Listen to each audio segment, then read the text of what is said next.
नमस्कार दोस्तों, stock market studies में फिर से एक बार आपको दिल से स्वागत करता हूँ। आप सब लोग कैसे हैं?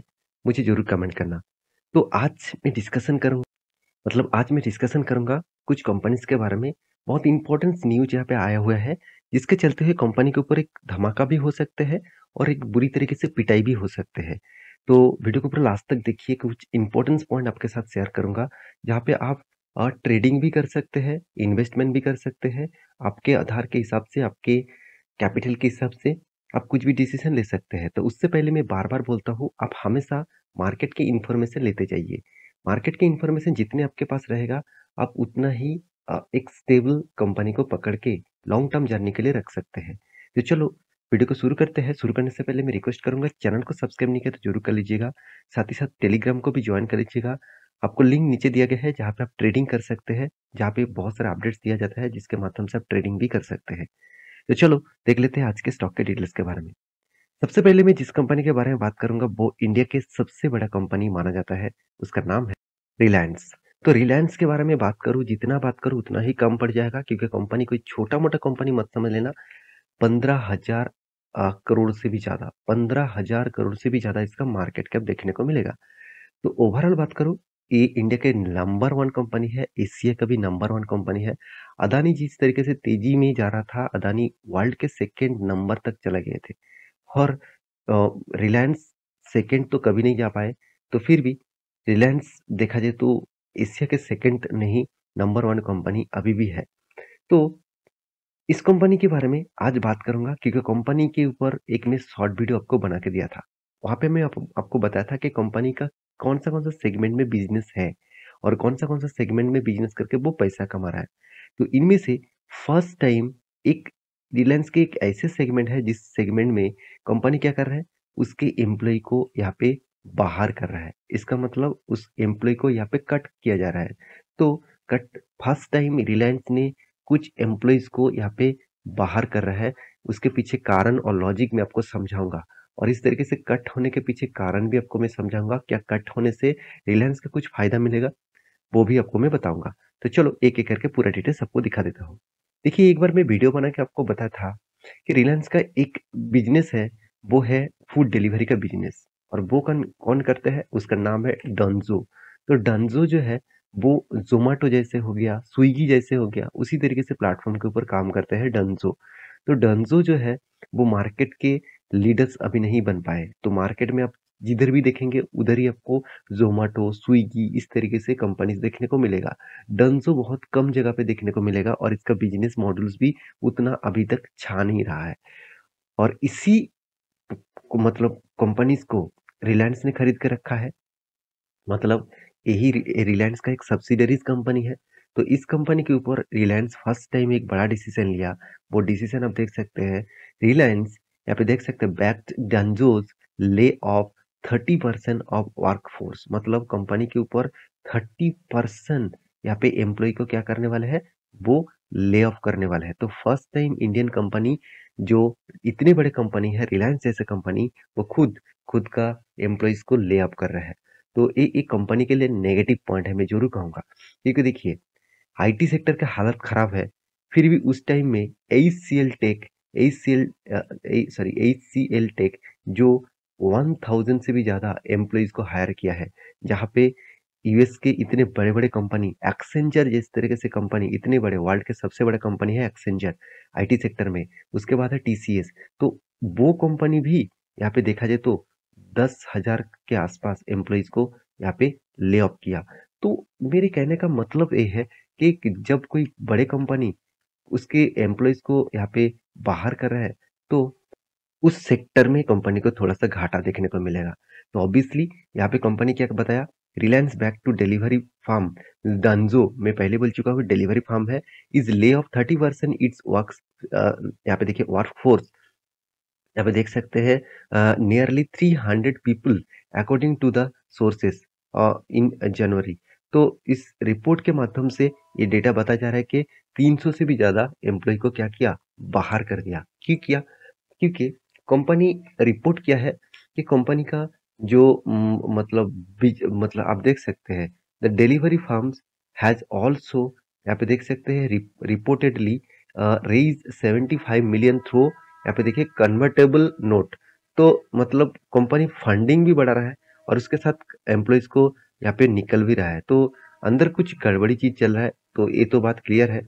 फिर भी डंजो जैसे कंपनी मार्केट में अभी भी उतना ज्यादा जोमेटो और स्विगी जैसे कंपनी को टक्कर नहीं दे पाया, तो मेरे हिसाब से इस दोनों कंपनी के ऊपर मतलब फोकस रखना। रिलायंस हो डंजो ही रिलायंस का ही एक सब्सिडरीज कंपनी है, तो इसीलिए रिलायंस के ऊपर थोड़ा सा प्रेशर तो बनेगा ही, क्योंकि जिस सेक्टर से कंपनी का रेवेन्यू कम आ रहा था और उसीलिए कंपनी ने ले ऑफ किया, तो अभी शायद उसको रिकवरी होने का चांसेस है, तो देखा जाएगा बाद में क्या होगा।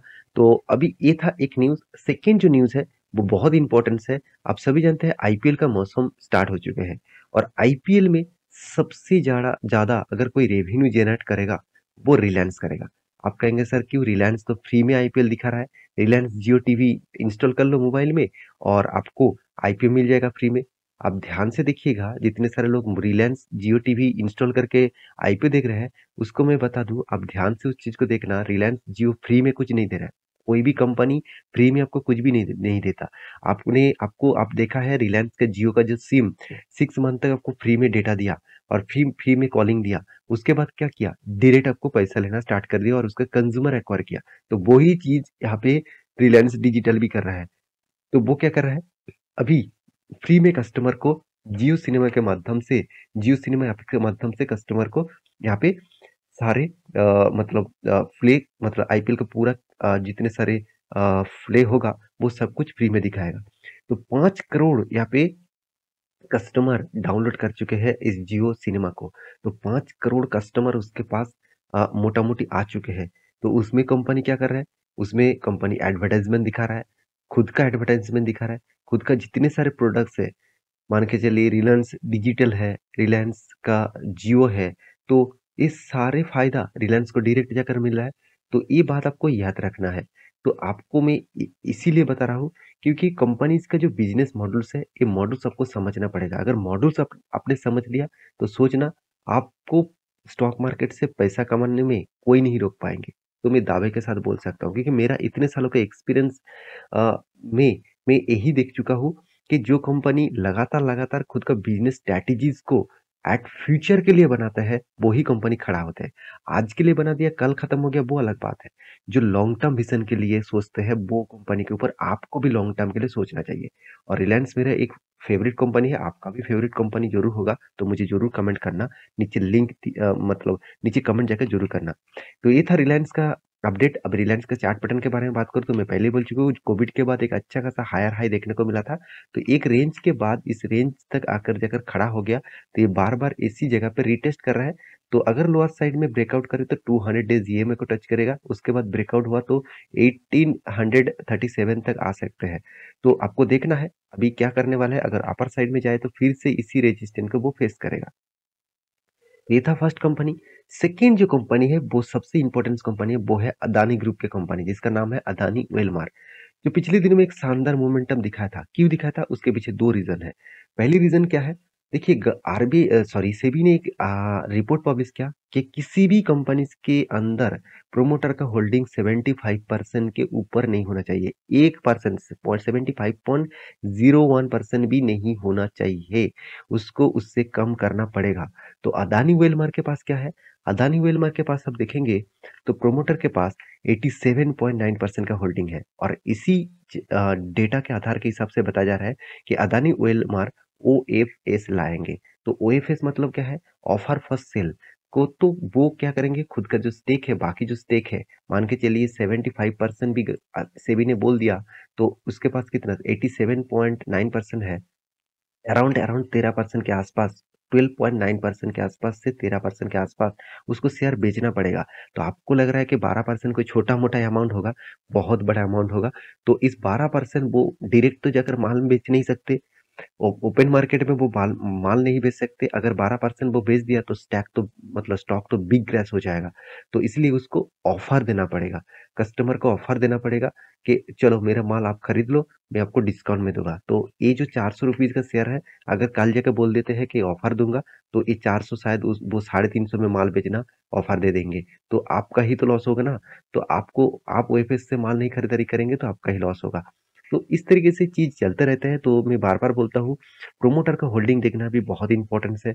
कुछ-कुछ गवर्नमेंट कंपनी के ऊपर 99% का होल्डिंग प्रोमोटर के पास है, गवर्नमेंट के पास है। तो वहाँ पे क्या होगा? वहाँ पे जब ओएफएस ले आएँगे तो सोचिए कितना बड़ा क्रैश देखने को मिलेगा। तो ये बात आपको समझना पड़ेगा। तो मैं बार-बार बोलता हूँ, मैं इस तरीके से इन्फॉर्मेशन आपको इसीलिए देता हूँ क्योंकि आपको भी मार्केट के बारे में ज़्यादा से ज़्यादा जानकारी रहे कि आप भी एक शेयर मतलब इंडिपेंडेंट अ, हो जाइए स्टॉक मार्केट में निवेश करने के लिए। किसी के ऊपर डिपेंड करने की ज़रूरत नहीं। मैं नहीं कहूँगा कि मेरे ऊपर डिपेंड करके किसी की वीडियो देखकर आप कंटिन्यूअसली रहिए। आप खुद एनालिसिस करना सीखिए, आप खुद डेटा सर्च करना सीखिए। सब कुछ अवेलेबल है इंटरनेट में। तो रही बात कंपनीज़ के 2 न्यूज़ के बारे में, तो पहली न्यूज़ तो मैं आपको बोल चुका हूँ।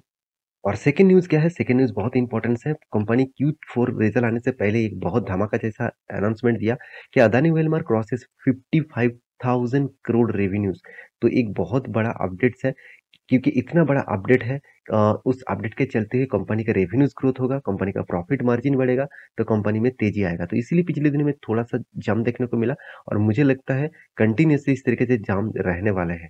तो ऑब्वियसली आप अदानी वेलमार के ऊपर फोकस रखिए क्योंकि इंडिया के नंबर 1 एडिबल ऑयल में नंबर 1 कंपनी है, एडिबल इंडस्ट्रीज़ में नंबर 1 कंपनी है, जो सेकंड पोज़ीशन में है पतंजलि और उससे बहुत बड़ा कंपनी है अदानी वेलमार। तो मैं ज़रूर कहूँगा अदानी वेलमार के ऊपर फोकस रखिए। कंपनी के ऊपर कर्जा तो है, उतना ज़्यादा कर्जा नहीं है, तो कंपनी का वैल्यूएशन धीरे-धीरे कम हो रहा है, बहुत ज़्यादा था। तो इसके ऊपर फोकस रखिए, कभी भी मौका मिले इसके ऊपर स्टडी करके निवेश करने के लिए सोचिए। तो रही बात चार्ट पैटर्न की, मैं बार-बार बोल चुका हूँ, इस रेंज को ब्रेकआउट करने के बाद, इस सपोर्ट को ब्रेक करने के बाद एक गिरावट देखने को मिला था। उसके बाद फिर से एक सपोर्ट रिटेस्ट किया और उसके बाद ये रिटेस्ट करने के बाद ऊपर जाएगा तो रेजिस्टेंस फेस करेगा। तभी देखना है इस रेंज के ऊपर फँसा रहता है कि ऊपर जाएगा, क्या नीचे आएगा। तो उसका भी अपडेट मैं टेलीग्राम में दे दूँगा। तो मेरे साथ जुड़े रहिए इस तरीके से इन्फॉर्मेशन पाने के लिए। मिलते हैं नेक्स्ट वीडियो में, तब तक के लिए अच्छे से रहिए, अपना ख्याल रखिए।